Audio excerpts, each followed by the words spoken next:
Kembali lagi di acara Surade TV, dan hari ini kita akan meliput tentang best practice yang akan disampaikan langsung oleh narasumber kita, Ibu Dini Handayani selaku Kepala Sekolah SLBN Surade. Silakan Ibu perkenalkan diri Ibu sendiri. Terima kasih. Perkenalkan, nama saya Dini Handayani. Saat ini saya menjabat Kepala SLBN Negeri Surade. Apa judul best practice yang Ibu buat dan akan disampaikan hari ini? Terima kasih. Judul best practice saya adalah pengelolaan sekolah melalui Surabi Polos. Nah, apa Surabi? Surabi itu adalah Surade Bikal Internasional, sedangkan polosnya itu merupakan akronim dari Price, Original, Collaboration, Opportunity, dan Strength. Itu adalah judul dari best practice saya. Bisa Ibu sampaikan latar belakang terbuatnya best practice ini? Ya, tentu apa yang menjadi latar belakang untuk best practice saya adalah kondisi output dari SLB yang sampai saat ini itu menyumbang besar sekali dalam penyerapan dunia usaha. Jadi hampir 95% lulusan SLB itu menganggur, sehingga itu menjadi latar belakang untuk menyelesaikan permasalahan di tingkat sekolah di SLB Surade. Jadi permasalahannya adalah sedikitnya lulusan SLB yang terserap oleh dunia kerja. Gitu. Tantangan apa sih yang selama ini Ibu hadapi dalam mewujudkan praktik baik tersebut? Ya.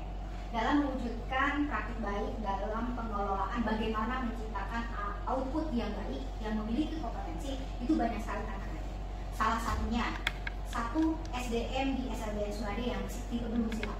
Yang kedua adalah adanya brand negatif dari SLBN Surade yang banyak sekali tentang Surade itu informasinya negatif.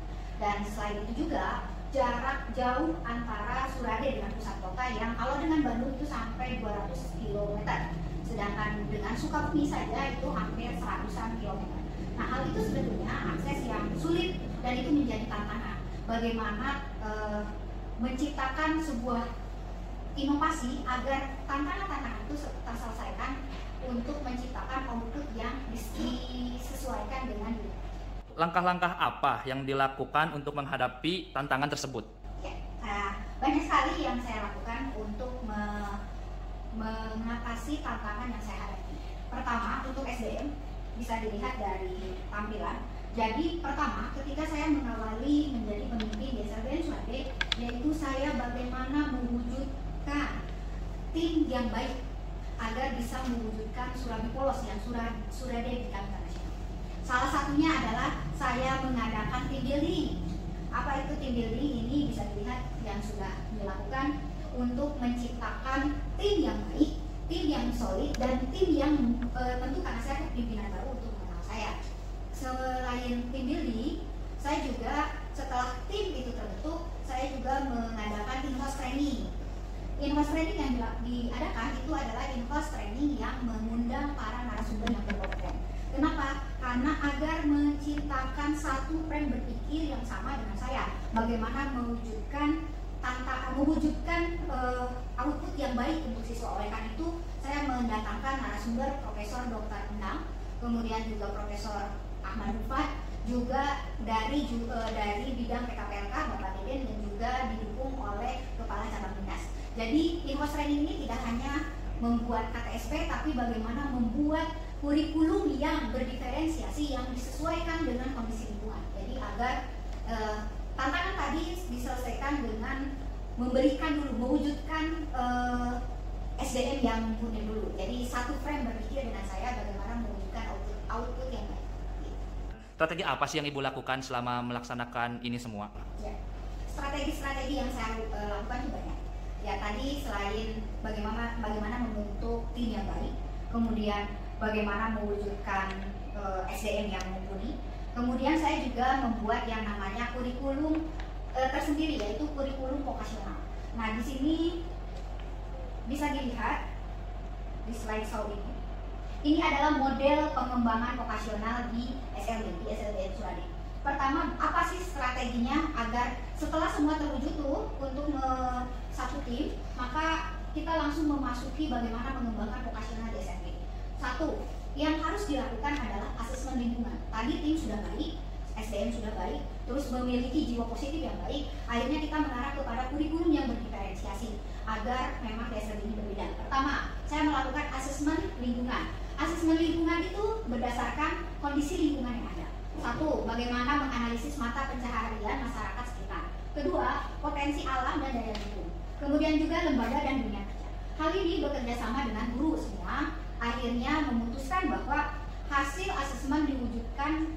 Satu hal yang cocok di SLBN Surade adalah pertanian. Jadi banyak orang tua siswa itu memiliki mata pencaharian pertanian. Kemudian kami langsung mengadakan yang namanya analisis. Pertama, analisis SDM sekolah, kemudian sarana prasarana dan juga kurikulum. Di sini ada SDM, bagaimana kompetensi SDM-nya, bagaimana kebutuhan SDM-nya, kemudian sarana prasarananya bagaimana, kemudian kurikulumnya harus seperti apa. Setelah itu maka dianalisislah hasil ini, kemudian di SDM sekolah itu rendahnya dalam bidang pertanian. Setelah menganalisis bahwa pertanian yang cocok, maka SDM sekolah kita ternyata rendah di bidang pertanian. Kemudian sarana prasarana lahan dan tidak ada pertanian. Kemudian kurikulumnya juga belum mengarah kepada pertanian. Akhirnya kita lakukan berbagai macam hal, yaitu pertama kerjasama dengan Dinas Pertanian untuk melakukan penyuluhan. Kemudian menyiapkan lahan sesuai kriteria minimal lahan yang harus dimiliki. Kemudian juga ada analisis kurikulum, bagaimana kurikulum yang sesuai sehingga ketika di akhir anak bisa uji kompetensi pertanian. Maka dianalisislah kurikulum SMK dan itu kerjasama dengan SMKN Cibadak. Akhirnya yang berbeda inovasi dari best practice ini adalah adanya jurusan di SLBN Surade. Jadi kami di SLBN Surade itu ada 2 jurusan berdasarkan analisis lingkungan. Pertama jurusan agribisnis tanaman pangan dan hortikultura. Yang kedua adalah agribisnis pengolahan hasil pertanian. Seperti itu. Pihak siapa saja yang terlibat dalam ini semua? Ya. Terima kasih, banyak pihak yang terlibat dalam mewujudkan best practice ini. Satu, Dinas Pertanian Kabupaten Sukabumi, karena untuk meningkatkan kompetensi yang tadi, meningkatkan kompetensi SDM yang kurang di bidang pertanian. Kemudian juga kami bekerja sama dengan Cibadak, SMK Cibadak untuk kurikulum dan juga untuk mewujudkan siswa yang diuji secara kompetensi. Jadi kami kerjasama juga dengan SMK Cibadak, dengan LSP, Lembaga Sertifikasi Profesi dengan Cibadak. Kemudian juga kami kerjasama dengan Grand Sunshine Hotel untuk meningkatkan kompetensi siswa. Jadi banyak sekali pihak-pihak yang terlibat. Kemudian juga ada Kementerian Sosial untuk memberikan pelatihan pengolahan hasil perikanan. Jadi pengolahan kerupuk dari ikan. Jadi banyak sekali pihak yang aktif. Bagaimana sih dampak dari praktek baik yang Ibu lakukan dan bagaimana responnya, Ibu? Ya. Respon untuk dampaknya cukup baik. Jadi orang tua yang sebelumnya tidak memiliki harapan ya, bahwa ketika lulus dari SLB, siswa hanya balik lagi ke sekolah atau kalau enggak balik lagi ke rumah. Hari ini orang tua memiliki harapan bahwa oh anaknya dapat mengikuti bursa kerja karena memiliki kompetensi. Ya. Dan selain itu, anak pun ketika diberikan pengajaran yang sesuai kurikulumnya, itu anak dapat uji kompetensi dan juga memiliki sertifikasi kompetensi yang tentunya itu bisa menjadi bekal anak untuk memperoleh pekerjaan. Sekian mungkin dari saya, Ibu. Terima kasih dan semoga kita bisa bertemu lagi di lain kesempatan. Assalamualaikum warahmatullahi wabarakatuh.